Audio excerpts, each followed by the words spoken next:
നഖക്ഷതങ്ങൾ, ആരണ്യകം, വന്ദനം തുടങ്ങിയ ചിത്രങ്ങളിലൂടെ മലയാളികളുടെ ഹൃദയം കീഴടക്കിയ അഭിനേത്രി സലീമ ഒരിടവേളയ്ക്ക് ശേഷം വീണ്ടും മലയാള സിനിമയിലേക്ക്. കോട്ടയം കുഞ്ഞച്ചൻ, കിഴക്കൻ പത്രോസ്, പ്രായക്കര പാപ്പാൻ, കന്യാകുമാരി എക്സ്പ്രസ്, ഉപ്പുകണ്ടം ബ്രദേഴ്സ് തുടങ്ങി ഒട്ടനവധി ഹിറ്റ് സിനിമകൾ മലയാളത്തിന് സമ്മാനിച്ച പ്രിയ സംവിധായകൻ TS സുരേഷ് ബാബു ഒരിടവേളയ്ക്ക് ശേഷം സംവിധാനം ചെയ്യുന്ന DNA-യിലൂടെയാണ് സലീമ മലയാളത്തിൽ വീണ്ടും എത്തുന്നത്. സലീമ ചിത്രത്തിൽ അവതരിപ്പിക്കുന്ന പാട്ടി എന്ന കഥാപാത്രത്തിന്റെ ക്യാരക്ടർ പോസ്റ്റർ പുറത്തിറങ്ങി. ജന്മം കൊണ്ട് ആന്ധ്രാപ്രദേശുകാരിയാണെങ്കിലും മലയാള സിനിമകളിലാണ് സലീമ കൂടുതൽ ശ്രദ്ധിക്കപ്പെട്ടത്. നഖക്ഷതങ്ങളിലെ ലക്ഷ്മിയെയും ആരണ്യകത്തിലെ അമ്മിണിയെയും നെഞ്ചിലേറ്റാത്ത മലയാളികൾ ചുരുക്കമായിരിക്കും എന്നതിനാൽ തന്നെ ഈ തിരിച്ചുവരവ് ഏറെ പ്രതീക്ഷയോടെയാണ് മലയാളികൾ നോക്കിക്കാണുന്നത്. യുവനടൻ അഷ്കർ സൗദാൻ നായകനാകുന്ന ഈ ചിത്രം ബെൻസി പ്രൊഡക്ഷൻസിന്റെ ബാനറിൽ KV അബ്ദുൾ നാസറാണ് നിർമ്മിക്കുന്നത്. DNA ജൂൺ 14-ന് കേരളത്തിനകത്തും പുറത്തും പ്രദർശനത്തിനെത്തും. AK സന്തോഷിന്റെ തിരക്കഥയിൽ പൂർണ്ണമായും ഇൻവെസ്റ്റിഗേറ്റീവ് ആക്ഷൻ മൂഡിലുള്ള ഈ ചിത്രത്തിൽ മലയാളത്തിലെ മികച്ച ടെക്നീഷ്യൻസും അണിനിരക്കുന്നുണ്ട്.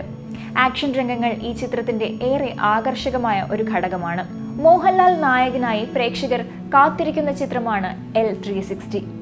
L360 എന്ന് വിശേഷണ പേരുള്ള ചിത്രത്തിന്റെ പ്രമേയം ഇതുവരെ പുറത്തുവിട്ടിട്ടില്ല. തികച്ചും സാധാരണക്കാരനായ ഒരു കഥാപാത്രമായാണ് ചിത്രത്തിൽ മോഹൻലാൽ എത്തുന്നത് എന്നാണ് റിപ്പോർട്ടുകൾ.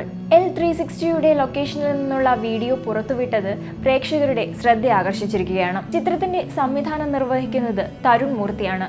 L360യുടെ ഓരോ രംഗത്തെക്കുറിച്ചും വലിയ കൗതുകമായിരുന്നു മോഹൻലാലിന് എന്ന് സംവിധായകൻ തരുൺ മൂർത്തി വ്യക്തമാക്കുകയും ചെയ്തിരുന്നു. കഥ കേട്ടപ്പോൾ ആവേശഭരിതനായെന്നാണ് മോഹൻലാൽ പറഞ്ഞത് എന്നും ചർച്ചയായ L360യുടെ സംവിധായകൻ തരുൺ മൂർത്തി വെളിപ്പെടുത്തി.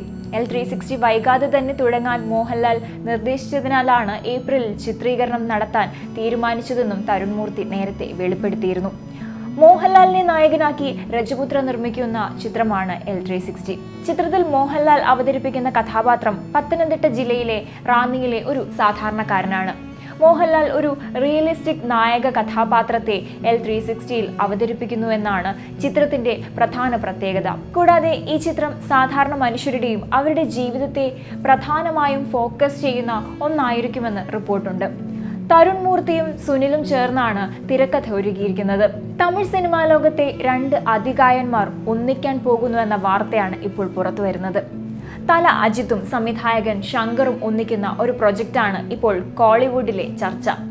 ഇന്ത്യൻ 2, ഇന്ത്യൻ 3, രാംചരൺ നായകനായ ഗെയിം ചേഞ്ചർ എന്നീ ചിത്രങ്ങൾക്ക് ശേഷം അജിത്തുമായി ബ്രഹ്മാണ്ഡ സംവിധായകൻ ഒന്നിക്കും എന്നാണ് വിവരം. പുറത്തുവരുന്ന റിപ്പോർട്ടുകൾ അനുസരിച്ച് അടുത്തിടെ ചെന്നൈയിൽ വെച്ച് അജിത്തും ശങ്കറും തമ്മിൽ കണ്ടുവെന്നും ചെയ്യാൻ പറ്റുന്ന പ്രൊജക്ട് സംബന്ധിച്ച് ഇരുവരും വളരെ നേരം ചർച്ച ചെയ്തുവെന്നുമാണ് പറയുന്നത്. ചർച്ച വളരെ പോസിറ്റീവാണ് എന്നാണ് ഇരുവരുമായി അടുത്ത വൃത്തങ്ങൾ വെളിപ്പെടുത്തുന്നത്.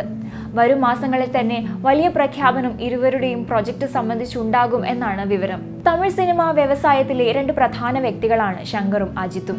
ഇതുവരെ ഒന്നിച്ച് ഒരു പ്രൊജക്റ്റും ചെയ്തിട്ടില്ല. ഗെയിം ചേഞ്ചറും ഇന്ത്യൻ ഫ്രാഞ്ചൈസിയും കഴിഞ്ഞ ശേഷമായിരിക്കും അജിത് പ്രൊജക്റ്റിലേക്ക് ശങ്കർ എത്തുക. തെന്നിന്ത്യൻ സിനിമയിലെ ലേഡി സൂപ്പർ സ്റ്റാറാണ് നയൻതാര. മനസ്സിനക്കരെ എന്ന മലയാള സിനിമയിലൂടെ വെള്ളിത്തിരയിലെത്തിയ നയൻതാര പിന്നീട് തെന്നിന്ത്യൻ ലോകത്തെ താരറാണിയെ വളർന്നു പന്തലിക്കുകയായിരുന്നു. നായകന്മാരില്ലാത്ത ഒരു സിനിമ വിജയിക്കില്ലെന്ന് പറഞ്ഞ കാലത്ത് നായികയ്ക്ക് പ്രാധാന്യമുള്ള സിനിമകൾ ചെയ്ത് സൂപ്പർ ഹിറ്റാക്കി മാറ്റിയ സിനിമകൾ ധാരാളമാണ്. ജനപ്രീതിയിൽ അടക്കം തെന്നിന്ത്യയിൽ ഒന്നാമതുള്ള നയൻസ് കരിയറിൽ 25 വർഷങ്ങളും പൂർത്തിയാക്കി കഴിഞ്ഞു. നിലവിൽ തന്റെ ഇരട്ടക്കുട്ടികളും ഭർത്താവുമായി ദാമ്പത്യ ജീവിതം മുന്നോട്ട് കൊണ്ടുപോകുന്ന നയൻതാരയുടെ പുതിയ നിബന്ധനകളാണ് ചർച്ചാ വിഷയമായിരിക്കുന്നത്.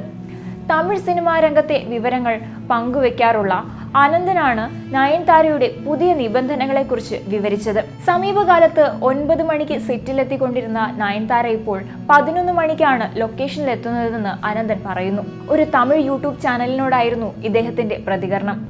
ഗ്ലാമറസ് വേഷങ്ങൾ നയൻതാര ഇപ്പോൾ ചെയ്യാറില്ല. പ്രൊമോഷൻ ഇവന്റുകളിലും പങ്കെടുക്കില്ല. തമിഴ് ഇൻഡസ്ട്രിയെ സംബന്ധിച്ചിടത്തോളം ഒരു നടിക്ക് കല്യാണമായാൽ അവരുടെ മാർക്കറ്റ് നഷ്ടമാകും, ശമ്പളവും കുറയും. ഈ രീതിയെ മാറ്റിമറിച്ചത് നയൻതാരയാണ്. വിവാഹശേഷവും വലിയ വലിയ സിനിമകൾ അവർ അഭിനയിച്ചു.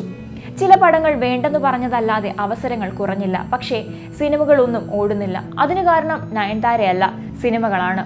കണ്ടന്റ് നല്ലതാണെങ്കിൽ സിനിമകൾ ഓടും. 12 കോടിയാണ് നയൻതാരയുടെ പ്രതിഫലം. എന്തിനാണ് ഇത്ര വലിയ പ്രതിഫലം നൽകുന്നത്? തുടരെ സിനിമകൾ പരാജയപ്പെട്ടു പോവുകയാണല്ലോ എന്ന ചോദ്യങ്ങളുമുണ്ടെന്ന് അനന്തൻ പറയുന്നു. വീട്ടിൽ നിന്നും 20 കിലോമീറ്റർ ദൂരെയുള്ള സ്ഥലങ്ങളിൽ മാത്രമേ ഷൂട്ടിംഗ് പറ്റുകയുള്ളൂ. രാവിലെ 11 മണിക്ക് സെറ്റിൽ വരൂ. പുറം നാടുകളിൽ ഷൂട്ടുണ്ടെങ്കിൽ വേറെ വഴിയില്ലെങ്കിൽ കുട്ടികളെയും കൊണ്ടുപോകും.